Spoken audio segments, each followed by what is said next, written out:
hello लोगोफोर नोंथांमोनखौ आरोबाव आंनि बे गुबुन मोनसे गोदान भिडिअ बरायहरनाय थाबाय दे स' नोंथांमोननिसिम आसा खालामो भिडिअखौ जागायनायनिफ्राय जोबजासिम नायलांगोन होननानै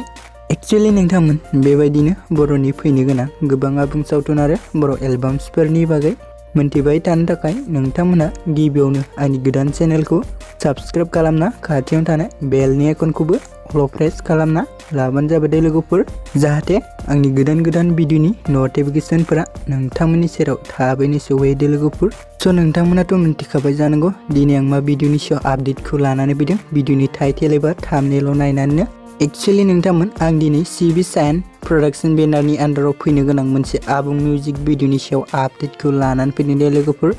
स' नोंथांमोन भिडिअखौ नायनो इन्टारेस्टेड बा नायलांबाय थाबानो जाबाय दे एक्चुअली नोंथांमोन भिडिअफोरा गोरोन्थिफोर जालांब्ला नोंथांमोना निमाहा होबानो जाबाय दे लोगोफोर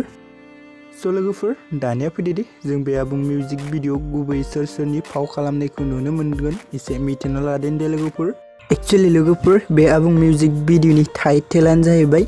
बावखुंग्रि हाजो सेरनि अनजालि दे लोगोफोर एक्चुअली लोगोफोर जों बेयाव गुबै फाव खालामनायखौ नुनो मोनदों बर'नि जाखांफुनाय एक्टर आरो एक्ट्रेस बिथांमोन लिंसार बसुमतारी आरो फुजि बसुमतारी दे लोगोफोर एक्चुअली लोगोफोर बे मिउजिक भिडिअनि मेथाइखौनो रोजाबदों बर'नि मुंदांखा सिंगार बिथां नोंथांमोननि बयनिबो फेभराइट जेसि नार्जारी दे लोगोफोर स' लोगोफोर बे मिउजिक भिडिअनि शर्ट क्लिप्सआनो नोंथांमोननि गोसोखौ बोनो हादों जानांगौ स' लोगोफोर बिदिब्लाथ' बे मिउजिक भिडिअआ जोबोरैनो मोजां जागोन नङा होमबा लोगोफोर स' लोगोफोर बिथांमोना नोंथांमोननिसिम शर्ट क्लिप्सखौ शेयार खालामनाय जादों दे लोगोफोर स' लोगोफोर बे मिउजिक भिडिअखौ आंथ' जोबोरैनो नायनो एक्साइटेड जाना दं दे लोगोफोर स' नोंथांमोन बे शर्ट क्लिप्स भिडिअखौ नोंथांमोना नायनानै लादो दे